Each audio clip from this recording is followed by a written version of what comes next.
It's a beautiful day in the neighborhood.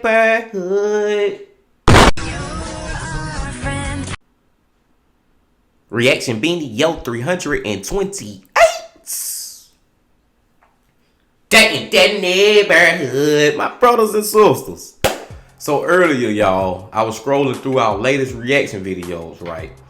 And then it started to dawn on me that we ain't been to a certain channel in a long time, y'all. I'm talking about a long time.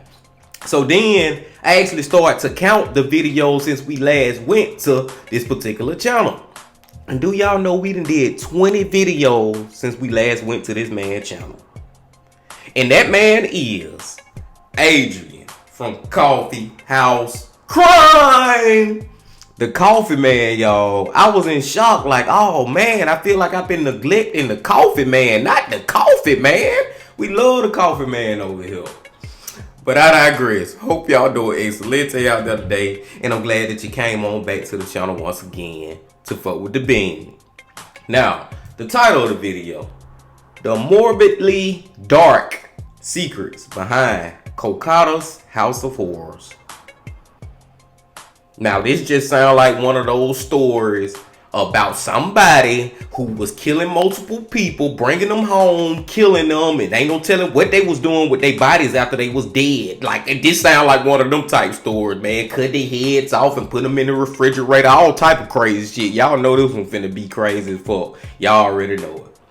But before we see how crazy as fuck it is, my brothers and sisters, y'all know what y'all got to do. Get whatever you may need. Get what you need. We are back to Adrian from Coffeehouse Crime. Y'all got what y'all need? Y'all ready to go? Then let's fucking go. Deep in the city of Kolkata, a house with many hauntingly dark secrets could be found. Skeletons, mysterious voices, and diaries of complicated relationships filled its many rooms. And when officers eventually learned of the home's morbid reality within, it simultaneously intrigued and horrified a nation. The discovery of this so-called evil home would come at a cost, claiming the life of another resident. And sadly, more would follow in the years after. Almost as if the place had an inescapable curse. But what precisely happened in Kolkata's House of Horrors? Who were its victims? And how long did their nightmare go on for? Good morning, good afternoon, or good evening, folks. My name is Adrian, and welcome back to Coffeehouse Crime. Now today, we're heading back to India to look at Kolkata's House of Horrors. Now this one is both something entirely bizarre and in lots of ways completely heartbreaking. And the more the story develops, the more shocking and saddening it becomes. Now in case you didn't know, Coffeehouse Crime is all about true crime, strange and chilling stories. And the best way that you can support me is by subscribing to this channel. So, if you'd like to see more darkly fascinating content from all around the world, then please hit subscribe now. By the way, I respond to most comments within the first hour of my video going live, so if you'd like to catch me for a question or just simply say hi, please remember to hit that bell notification too. Okay, and now with that out the way, please grab yourself a coffee, pull up a seat and get ready for the deep dive. This is the case of Kolkata's House of Horrors. Get whatever you may need. Hey, in real talk, man, like Coffee just said, y'all, make sure everybody we watch over here, y'all subscribe to them. Because it been over 20 videos since I last watched a video from his channel, you know what I'm saying, over here on our channel. But he have put out, in that time frame, I would say he put out at least 10 to 15 videos. Like, this dude, he put in work. And we not going to be able to react to everything together, my brothers and sisters. But go to his channel, hit that subscribe button so you can get his newest content. Because all his videos are excellent. But let's go.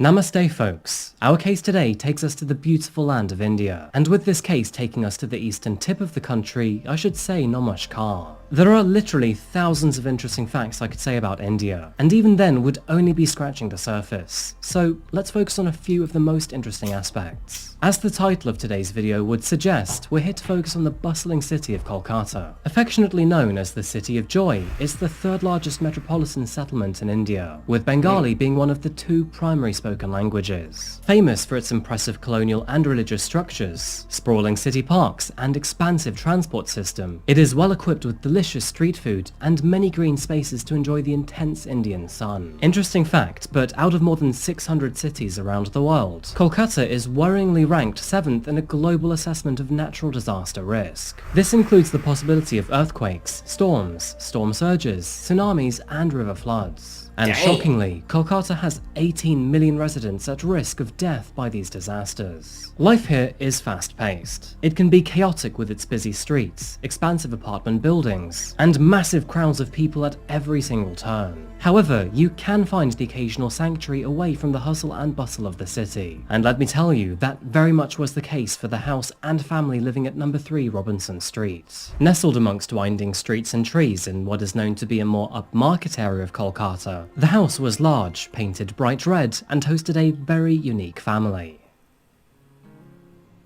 The Day family consisted of 77-year-old retired man Arabindo Day, his 49-year-old daughter named Debjani Day, and his 44-year-old son named Partha Day. Both children had achieved a bachelor's degree in technology, and while Partha ended up pursuing a career in this field, Debjani found herself teaching music at a local high school. Debjani was extremely passionate about her job, and although she was known by her students to exercise discipline quite often, they also enjoyed being in her classroom, and she was often seen playing the grand piano at the beginning of lessons until everyone was seated. Now, Partha was much more reserved than his sister. He never veered off course from his degree, and was generally very obedient to his parents. However, in stark contrast to this, he and his mother, named Arati, often argued about the not-so-small matter of marriage. Partha seemed to have no drive to find a wife, which, understandably, in Indian culture, frustrated his family. He and Arati would often argue about this, and his lack of ambition even convinced her that her son was impotent. As is quite typical in Indian culture, and being the only son in the family, it was extremely important that Partha found a wife and children of his own. The house at number 3 Robinson Street had been passed down through many generations of the Day family, and Arati was hoping that many more generations would come to reside in the same 4 walls of this home. So, a bit of background on the house. Arabindo and his wife moved here in 1989, and although they shared a wall with his brother who lived next door, their relationship could only be described as rocky and troubled. So despite being less than a stone's throw away from each other, the two families actually rarely spoke at all. After 16 years of living in the house, Arabindo's wife Arati tragically passed away in the year 2005. Leaving him and their 2 children to carry on with their lives without her. By the time their mother had passed away, both Debjani and Partha were fully independent and employed adults. In fact, Partha had even moved to the US to work for Tata Consultancy, whereas Debjani moved across the city to work in another new school. Sadly though, both siblings decided to quit their jobs and move back to the family home only 2 years later, after learning that their father was suffering from tuberculosis. By the year of 2007, the entire family of 3 were now unemployed or retired, and they were able to just about financially survive by renting out the bottom floor of their home. See, I'm trying to see where Coffee going right now, y'all, because I'm still wondering, and I don't think this the case, but we don't know yet, is one of them the one who doing all the murdering shit in the House of Horrors? Is they house gonna be the House of Horrors? Is somebody gonna come in and kill all 3 of them and do all type of crazy shit? I think that's what it is. Now that I said it, it makes sense, right? Somebody gonna come in and they don't tell them what kind of torture they gonna do to these 3 people. But let's see. Sadly, as the years passed by, the home fell into increasingly bad disrepair. There was no doubt that the family seemed to be incapable of getting past their grief, and to add to this, they were becoming increasingly reclusive and depressed. In fact, the only other sort of company that they had were from 2 black Labradors that were kept shut away inside of them at all times of the day. As with many people in India, religion plays a vital part in people's everyday lives, and for this family, they heavily relied on their Christian values to feel connected to something. The Day family were devoted watchers of American televangelists and would make sure to financially contribute to them every single day. Sadly, but eventually, the three had no connection at all to the outside world. Now, a security guard was known to regularly bring the family food, but even still, he would have no connection to the family, instead leaving their food outside for them to collect. No one exactly knew how the family lived inside their own home, and this would stay a mystery for quite a long period of time. The Day family lived this way for 8 grueling long years. They remained holed up in their house, refused to go outside, and even refused to interact with the world in any sort of way. Now, of course... Okay, now this story is starting to remind me of Mr. Ballin' story that we just watched Sunday, y'all. But this even more crazy because it was just that one lady who stayed up in the room with the spirit water. If y'all ain't watched that story, man, go watch it. It's crazy as fuck. But it was just one lady with that. But this a whole family. It's 3 grown-ass adults just locked themselves inside their house for over 8 goddamn years. To the point where somebody not only got to bring them food, but the person who bring them food got to leave it at the doorstep. See, that right there making me think that somebody already had been in that house dead. The damn daddy done killed his son and daughter, or the son done killed his sister and daddy, or the sister done killed her brother and daddy. Something. Maybe. Because don't nobody know what the fuck been going on with them for the last 8 years. That's crazy. They picked up very strange and worrying habits in this time frame. But all of this was behind firmly closed doors, so no one really knew what was going on. But in June of 2015, and following a very sudden event, the spotlight would shine on their morbid way of living for some very gruesome reasons. And their story was so shocking that it immediately became the subject of national news. It was on the afternoon of June the 11th, 2015, that Kolkata Police Department received numerous calls about a strange plume of smoke coming from Robinson Street. Now, it is fairly normal to see smoke coming from neighborhoods of Indian cities, be it from a street vendor, restaurant, or even garbage disposal. But with the smoke coming out from the window of a residential apartment, this was unusual. Responding officers were met with 44-year-old Partho Day, who allowed them to enter the property. Though, concerningly, he was unaware of the smoke billowing out from his own home, which initially struck the officers as strange. After entering the property, it became obvious to officers that the house was both well lived in and not lived in at all, because although the entire place was cluttered, a layer of dust covered many areas. A low droning voice could be heard from every single room of the house, coming from a speaker system that played the voice of a televangelist at a rather low volume. Their obvious obsession with religion spread to the rest of the home too, because officers found more than 20,000 spiritual books stacked throughout the apartment. Damn. Despite these strange details, their concern was not with the apartment itself, but with the source of the smoke. And after narrowing it down, they realized it was coming from the bathroom of the large first-floor apartment. Upon trying to open the door, they learned that it was locked from the inside, and after forcing their way in, police officers were met with a horrific scene. Lying within the bath lay the charred remains of Arabindo Day. He was curled up in the corner of the bathtub with an empty can of gasoline beside him. Next to him was a handwritten note which said, "I am leaving this world by my own free will. No one is to blame. I am 77 years old. Bless you all. Goodbye, Partho.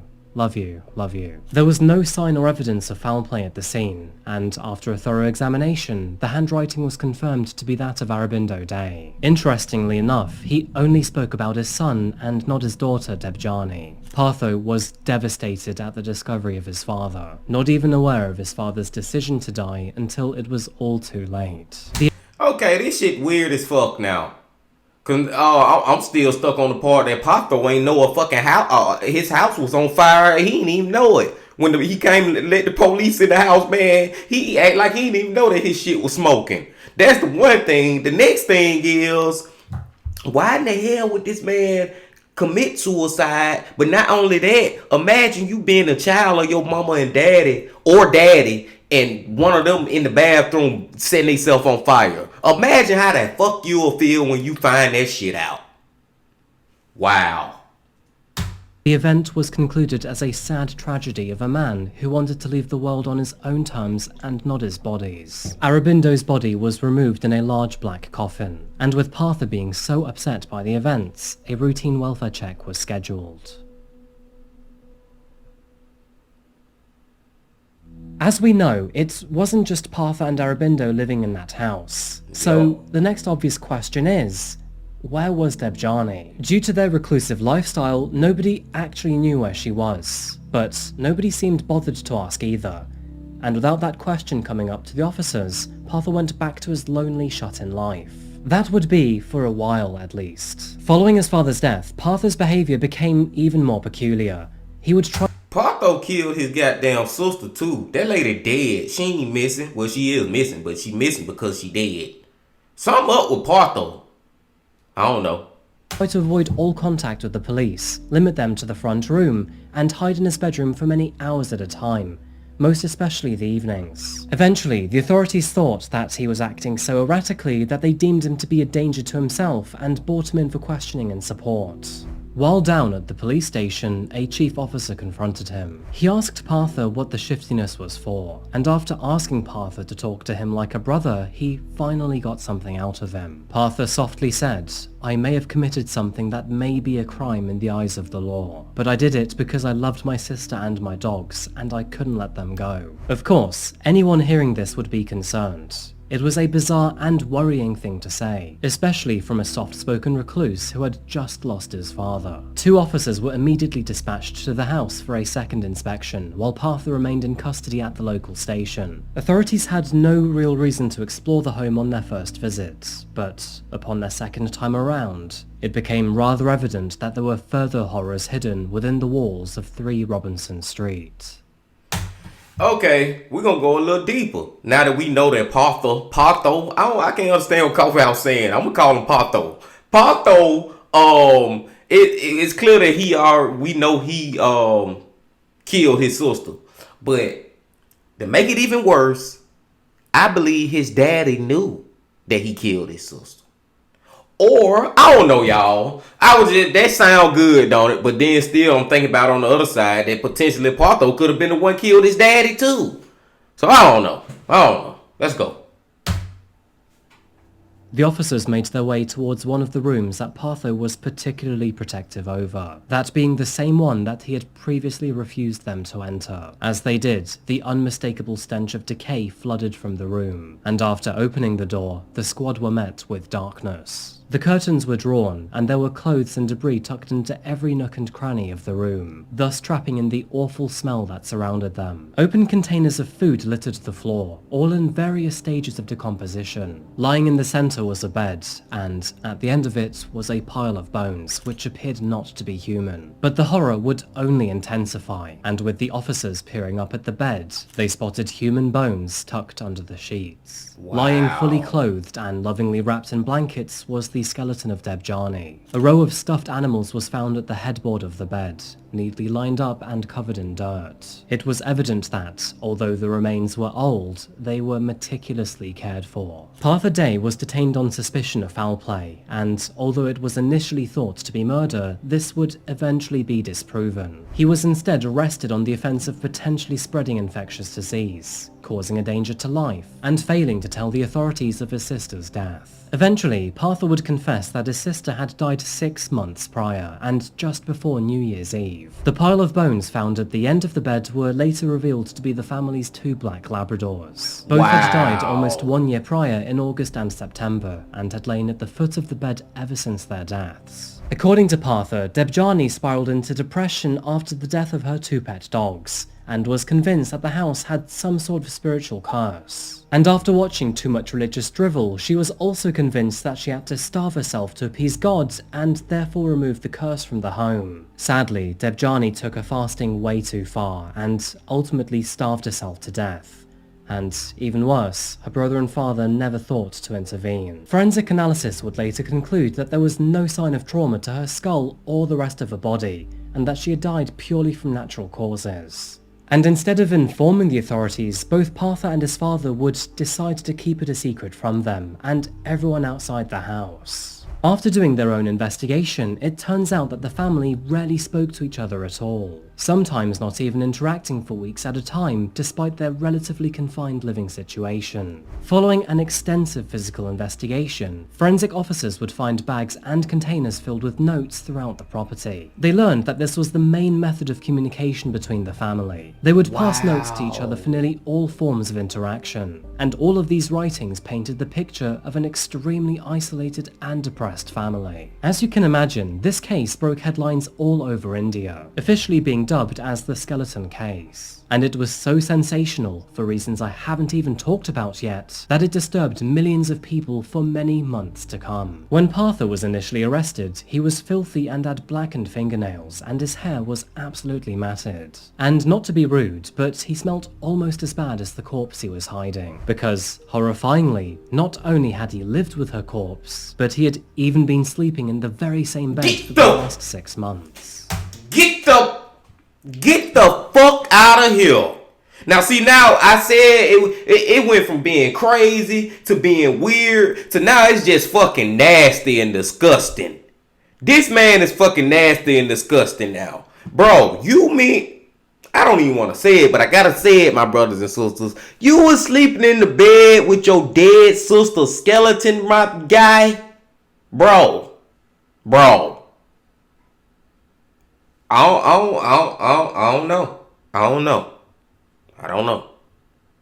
Regretfully, Partha's unhealthy attachment did not stop there. He shared his meals with Debjani's corpse every single day, pretended to feed her, and when she obviously didn't eat, then left the discarded food on the floor. He also clothed her, bathed her decaying body, and tucked her into bed every single night. Now, there is no point in me telling you that this gravely unhealthy behaviour was the telltale sign of a deeply damaged and mentally unwell individual, and it's all too obvious how broken Partha's mind and spirit was. After the world became aware of his morbid secret, Partha refused to speak to the authorities. By all senses, he both mentally and physically shut down, and if they wanted to learn anything about him or his family, they would have to simply search the apartment. It was while sorting through the family's shared notes that they discovered a diary that was written by Partha, and it's through this diary that we know most of the details already discussed in this video today. He wrote about his arguments with his mother, his sense of failure, and how Arati had tried to force him to have interactions with women that he had no interest in pursuing. And this will probably leave you feeling very uncomfortable, but he even hinted in these diaries that he and his sister had a closer relationship than that of just an innocent brother and sister. Absolutely horrendous details aside, What the hell that's supposed to mean? Man, like I said, this man, now I don't even want to try to insinuate what that's supposed to mean. We're not going to even talk about that, my brothers and sisters. Just let your imagination run wild. But, like I said, this man disgusting and this shit nasty. But at the same time, it is kind of sad. Like, this dude, he that messed up in the head, y'all, to be doing all this. And we're not going to even go back through what all he done did, and you know what I'm saying? But you gotta be messed up in the head, man. And that's kind of sad, man, because he didn't kill her, but just Jesus Christ, bro. Jesus. Clearly mentally ill patient had written these notes, and so it wasn't obvious if they were, in fact, real or a grotesque fantasy. His father, Arabindo, also kept a diary, and within this diary he wrote about his plans to sell the property and split the profits between his daughter and his son, though sadly he never got around to it. While Partha's diary entries were scribbled and largely incoherent, his father's were well written, dated and organised, and his entries highlight how his family constantly fought their mounting depression. We can only assume that the comforting notes between Partha and Debjani and the caring compassion his sister showed him led him to develop an unhealthy attachment to his sister, with some even speculating that this attachment eventually became romantic. Partha was a frustrated, lonely recluse whose mental health was steadily deteriorating, and he attached himself to the only form of comfort and female affection in his life. And all this time, his extended family, who lived in an attached apartment, had no idea that, on the other side of the wall, the body of their deceased niece was sharing a bed with their living nephew. Ugh. The legal proceedings of this case were thankfully short and straightforward. It was extremely obvious that the only remaining member of the D family needed treatment for his mental health and was therefore void of any criminal punishment. All in all, Partha had grown an incredibly unhealthy attachment to Debjani. He treated her as if she was simply sleeping, and that he was her caretaker until she woke up again. And it's unclear how long he would have kept this up if his father hadn't taken his own life in a way that alerted the outside world. Partha was ultimately put into the care of staff at Kolkata's Pavlov Mental Hospital, where he remained under round-the-clock care for quite some time. Not that he would have been able to go back to his home anyway, because after the news broke out, Kolkata's House of Horrors became somewhat of a tourist attraction. In fact, it was so popular to visit the haunted remains of the family home that the tea store opposite the house went from selling 10 drinks a day to 650. Back at the psychiatric hospital, Partha's mental health was deteriorating by the day. He would refuse to eat and was mostly incoherent and agitated. He often screamed out for Mary and Jesus and would only calm down when the workers told him that they were on their way. His erratic behaviour did not stop there either. He always demanded to have someone with him at all times of the day, and would, unfortunately, be inappropriate to all the attending female nurses. When looking into his mental health, psychologists concluded that Partha had a form of psychosis combined with attachment and boundary issues, alongside multiple skin conditions. Partha was medicated for his psychosis, and made such a miraculous U-turn that, only 1 week later, he was talking at great length about his life in the recent months and years. He would further tell doctors that he wanted to be one with God and devote his life to religion. And so, in October of that same year, he was released from hospital and put into the care of Father Rodney at the Mother House, a religious congregation in Kolkata. The first meeting with Partho was totally by chance when the police asked that we be there when they were interrogating him. We were supposed to be a catalyst or a media via which Partho would be able to speak answers to the questions that the authorities had for him. But I remember the moment we met, it was so clear that this was not a person who needed interrogating, but someone who needed understanding.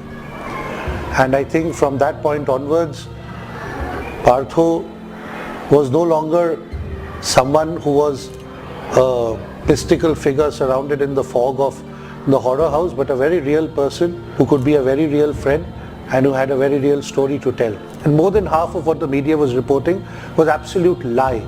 We as a society failed to accept that mental illness is something that is treatable. While here, Partha began to recover from his past traumatic life experiences. He would organise charity events, help around the church grounds, and even plan local festivals. Slowly but surely, Partha found himself slowly integrating back into society, and eventually, he sold the house at 3 Robinson Street, before purchasing an 11th floor apartment in the Watgungi area in West Kolkata. And this, you would have thought, would have been the happy end of a very sad and tragic story of loss. Yeah, I thought that would be the end, Coffee. Everything, I was just finna say how everything good now, and wow, man, at least Partha, even after all this craziness, he was able to, like, you know, redeem himself and still be a good person in this place that we call Earth. And now it sounded like we still finna get some bad news in the end.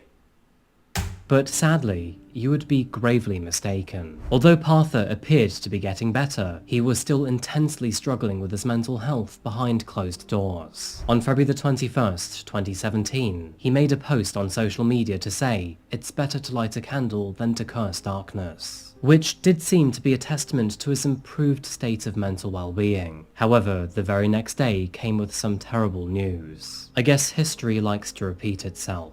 Much like that fateful day at number 3 Robinson Street, a plume of smoke was seen rising from his 11th floor apartment. Firefighters and officers who were responding to the scene had a pretty good idea what they were in for. In the same way that his father had taken his own life, Partha too was found in his apartment's bathroom. This time, there was no warning, no note, no further social media posts. Just a lonely man deciding that, through the horrors of his own life, it wasn't worth carrying on. The end of Partha's life spelt the end for the entire D family, all taken from the world by the cruel and unforgiving force of poor mental health. Rati. Now, this ain't the definition of history literally repeating itself. This is crazy. I had it in the back of my mind too, y'all, right back up in there. Because I was thinking about it. I was like, man, that man may end up killing himself. I ain't never saying nothing to y'all about it, but I was thinking about it. I'm thinking that y'all was thinking about it too. I know y'all was too. Because it seemed like Parker just got to a point where there was no saving him. Even though he wanted to get happy and it looked like he's still doing good. But after what he done been through, it's just sometimes people get to that point where you really can't save them. The best way you can save them, you gotta watch them 24/7. You know what I'm saying? Like, they gotta be under somebody's care, and somebody gotta watch them like they're a little child or something. Or it'll end up like it ended up for him. It's just he went through too much craziness in his life, way too much, and he was mentally ill like a motherfucker, man. Damn, this whole family right here just gone off some craziness. Seemed to be the glue that held the family together. Without her around, the rest of her family unit fell apart, and eventually they would all lean on each other's deaths in one way or another. The lesson to learn from this story is one of mental health. Isolation, loneliness and reclusiveness can all exacerbate pre-existing mental health conditions. Every family member had health issues to begin with, but their isolation from society accelerated the problem. At the end of the day, we are all a social species, and we thrive off that social interaction that we tend to get from other people. So the moral of the story here, be kind to yourself and get out more. Now, this is more of a strange story than your typical true crime case, but it could be argued that Partha and Aurobindo were partially responsible for Debjani's death. They never thought to get Debjani to eat, and although Partha very obviously cared for his sister, he clearly did not do enough. In fact, with effective communication, all three would still be alive today. Number 3 Robinson Street now houses an entirely different family, unrelated and devoid of the horrors that once filled these rooms.